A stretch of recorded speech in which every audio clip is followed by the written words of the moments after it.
তিতামিডা বোঝে না, পাগলারে জিলাপি দিও না। অর্থাৎ পাগলা তিতা কোনটা মিষ্টি কোনটা বোঝে না, সুতরাং জিলাপি দিয়ে যদি জিজ্ঞেস করেন কি মিষ্টি হয়েছে, পাগলা কিন্তু উত্তর দিবে না।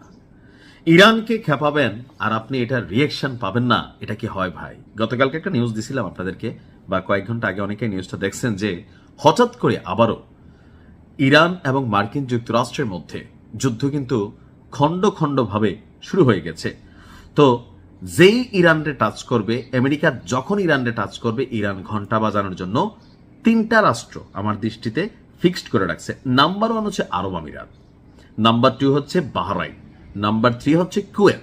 আর কুয়েতে ইরান তাদের শক্তিশালী ব্যালিস্টিক ক্ষেপণাস্ত্র ছড়েছে, নিশ্চয়ই খবরটা আপনারা শুনেছিলেন।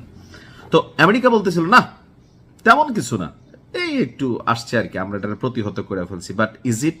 আসুন দেখি আসল ঘটনা, কারণ সত্য প্রকাশিত হবে আর মিথ্যা এটা মানে ধামাচাপা পড়ে যাবে।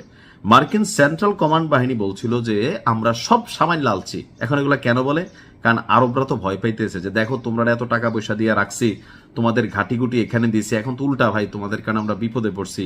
এখন দুই একটা দেশের মধ্যে কি ঘটনা, আমেরিকা তো ভাই পৃথিবীর অনেক দেশের মধ্যে নিজস্ব বাহিনী পালে, ওই দেশগুলো আবার খেপে যাবে কিনা, এই সকল ভয়ে আপনার মানে একটা অবস্থান আমেরিকা মিথ্যাচার করা লাগে। বাট ইরান বলছে কি, কুয়েতের একটি মার্কিন সামরিক ঘাঁটি, এখানে খেয়াল রাখতে হবে ইরান কিন্তু কুয়েত, বাহরাইন, কাতার তাদেরকে টার্গেট করে না, করে ওইখানে থাকা আমেরিকার যে ঘাঁটিগুলো আছে তাদেরকে।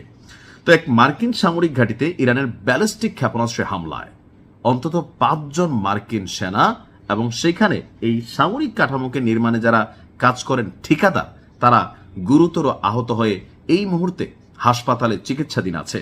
তো নিউজ কার?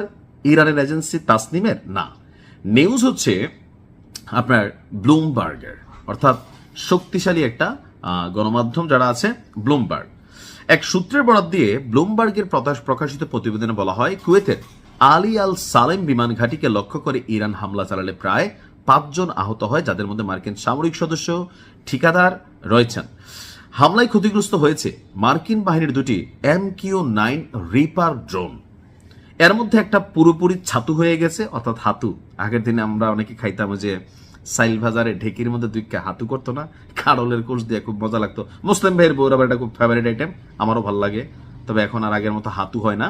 তো এটাকে অনেকে হয়তো ছাতু বলেন আর কি, ওইরকম ছাতু বানাই ফেলছে একটা রিপার ড্রোন। আর অন্যটা এইটাও মোটামুটি বাচ্চা থাকবি বাবু, কিন্তু কাইট দিতে পারতি না, থাকে না, দিলাম দোয়া করে খাইবি ভিক্ষা করে, ওইরকম টাইপ আর কি। তো প্রতিটি ড্রোনের মূল্য কত? প্রায় 3 কোটি মার্কিন ডলার, অর্থাৎ এক গুতা দিয়া মার্কিন যুক্তরাষ্ট্রের এখানে প্রায় আমার ধারণা 20-30 কোটি ডলার খায়ালছে। প্রতিবেদনটি বলছে কুয়েতের আকাশ প্রতিরক্ষা ব্যবস্থা ইরানের ফাতে 110 ক্ষেপণাস্ত্র, যেটা সেই লক্ষ্যবস্তুতে পৌঁছানোর আগে ভূপাতিত করার চেষ্টা করে।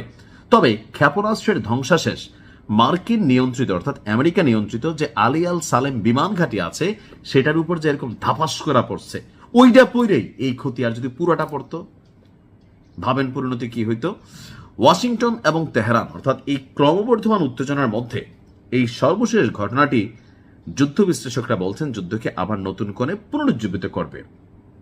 এখন ট্রাম্প এই মুহূর্তে আছে বহুত প্যারার মধ্যে, দেশে বিদেশে আপনার সামরিকভাবে বেসামরিকভাবে তার ক্ষমতা নিয়েও বহুত ধরনের কাহিনী হচ্ছে। তো এর মাঝখানে এই ধরনের অ্যাক্টিভিটিজে আসলে আপনার কতদূর সফল হবে তেহরান আর আমেরিকা, সেটা বোঝা কষ্টকর। আল্লাহ ইরানকে ফতেহ দান করুন। ভালো থাকুন। আসসালামু আলাইকুম।